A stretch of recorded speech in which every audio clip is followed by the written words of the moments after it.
Sir अपना संपूर्ण परिचय दें पहले। सबसे पहले आप लोगों को मैं हृदय की गहराइयों से धन्यवाद देता हूँ।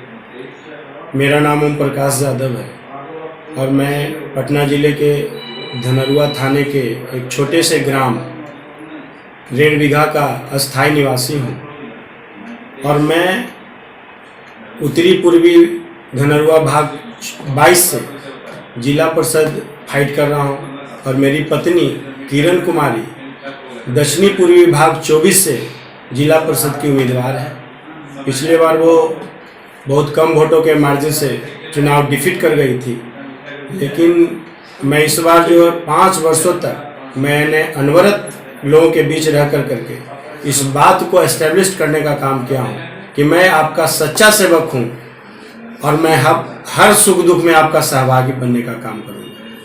सर क्या कुछ मुद्दा होगा जिसके बेस पे आप कह रहे हैं कि हम चुनाव में आ रहे हैं, जीतेंगे भी, लोगों का विश्वास आपके साथ है? मुद्दा तो बहुत सारा है, क्योंकि आज के डेट में जितने भी सारी चीज़ें हो रही है वहाँ पे मैं देखता हूँ कि बहुत सारे लोग उसमें कहीं ना कहीं अपने आप को कुछ सेल्फिश के रूप में रख करके काम करने का काम करते हैं। लेकिन मैं चाहता हूँ कि एक ऐसा इन्वायरमेंट क्रिएट करूँ पॉलिटिक्स में कि जो लोगों के लिए प्रेरणा स्रोत बने, इंस्पायरेशन ऑफ द पीपुल। जिस तरह से हमारी सोच है कि मैं एक ऑनेस्ट व्यक्ति के रूप में पॉलिटिक्स की शुरुआत करूं, और आज बहुत सारे लोग पदाधिकारियों की भी बात करते हैं तो उन पर जो प्रश्नवाचक चिन्ह लगाते हैं उसको भी मैं किस रूप में खत्म करने का काम करूं, उस रूप में भी प्रयासरत हूं। और लोगों की जब समस्याओं के बीच में जाता हूं तो वो समस्या उनकी नहीं रह जाती है, हम अब समझते हैं कि ओम प्रकाश का समस्या है और उसको एक चैलेंज के रूप में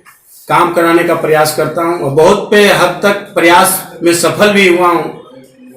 और अगर जनता का आशीर्वाद और स्नेह मिला तो मेरी भी जिम्मेवारी और बढ़ जाएगी और उसमें जो है 4 चांद लगाने का काम करें। अभी आप जनता की समस्या की बात कर रहे थे, जब आप जनता की समस्या को जब आप सुने तो कौन सा समस्या आपको लगा कि बहुत सारी समस्याएं हैं। आज जनता जो है आवास योजना की बात ले लें या पढ़ाई की ही बात ले लें या और जो सारे फैसिलिटी जो गवर्नमेंट दे रही है उससे बहुत सारे लोग अनभिज्ञ हैं।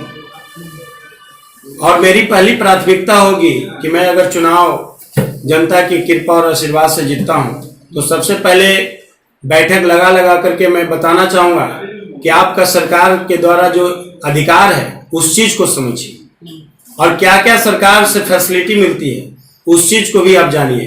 तब जब जान जाइएगा कि मेरा अधिकार क्या है तब उसके लिए आप हक के लिए आप अच्छे रूप से लड़ाई कर सकते हैं और उसमें सफलता प्राप्त कर सकते हैं। अभी जो मौजूदा जिला अध्यक्ष हैं उनके कार्यकाल को आप कैसे देखते हैं? वो कार्यकाल कोई अच्छा नहीं है। वो तो जीतने के बाद एक दिन भी क्षेत्र में घूमने तक नहीं गए हैं। लोग उनका चेहरा भी नहीं देखा है कि किस तरह के लोग हैं। उन्होंने झूठे वादे कर के लोगों से वोट लेने का काम किया और कहा कि मैं आपको ये विकास कर दूंगा, वो विकास कर दूंगा।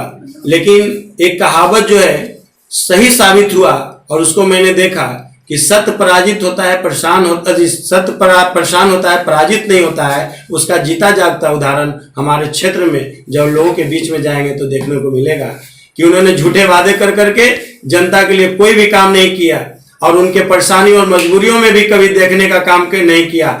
लेकिन मैंने उस अवस्था में भी एक बेटा के रूप में, एक भाई के रूप में, एक सेवक के रूप में, एक दोस्त के रूप में खड़ा होकर के लोगों को विश्वास दिलाने का काम किया हूं कि आपका अगर कोई सच्चा सेवक है, आपका कोई सच्चा दोस्त है, अगर किसी बाप का बेटा नहीं है तो उसका बेटा ओम प्रकाश है। अगर किसी बहने की भाई नहीं है, जिसको कलाई पर बांधने के लिए राखी का हाथ नहीं है, उसको ओम प्रकाश हाथ देने का काम करेगा उन बहनों को। और जिन बूढ़ी माताओं को अगर बेटा नहीं है तो उसका बेटा बनकर के ओम प्रकाश सेवा करने के लिए हमेशा प्रयासरत है। जनता जनार्दन आपको पूरा समर्थन देती है, आप अगर बन जाते हैं तो सबसे पहला काम क्या करेंगे? सबसे पहला मेरा काम हुआ कि जनता जो आशीर्वाद देगी तो ये जनता की जीत होगी। मैं उनको बताऊंगा कि आपने जिस उद्देश्य से, जिस आशा से, जिस अपेक्षा से ओम प्रकाश यादव को जिताने का काम किया है, आपके तमाम आशा और अपेक्षाओं पर मैं खरा उतरने का काम करूंगा और उनको विश्वास दिलाऊंगा। जो विश्वास राजनीति में खत्म होते जा रहा है लोगों को, उसको भरोसा दिलाऊंगा कि उम्मीदें कभी खत्म नहीं होती है जब ओम प्रकाश ऐसा व्यक्ति जिंदा होता है। अंत में जनता से क्या अपील करना चाहेंगे चुनाव नजदीक है? मैं जनता से यह अपील करूंगा कि जाति, धर्म, क्षेत्र, लिंग सभी से हट कर करके ओम प्रकाश को वोट दें और एक अच्छा और सबल, स्वच्छ, साफ छवि का पढ़ा लिखा नौजवान का एक अच्छा सेवक को आप चुने कि आपको आने वाला भविष्य आपके लिए दिन दुगुना चार चौगुना प्रगति करे। उसके लिए मैं हमेशा आपके साथ खड़ा हूं और आपको जहां कहीं भी दिक्कत होगी मैं उसके लिए तन मन धन से आपके लिए पूरा शरीर समर्पित कर दूंगा। आपका बहुत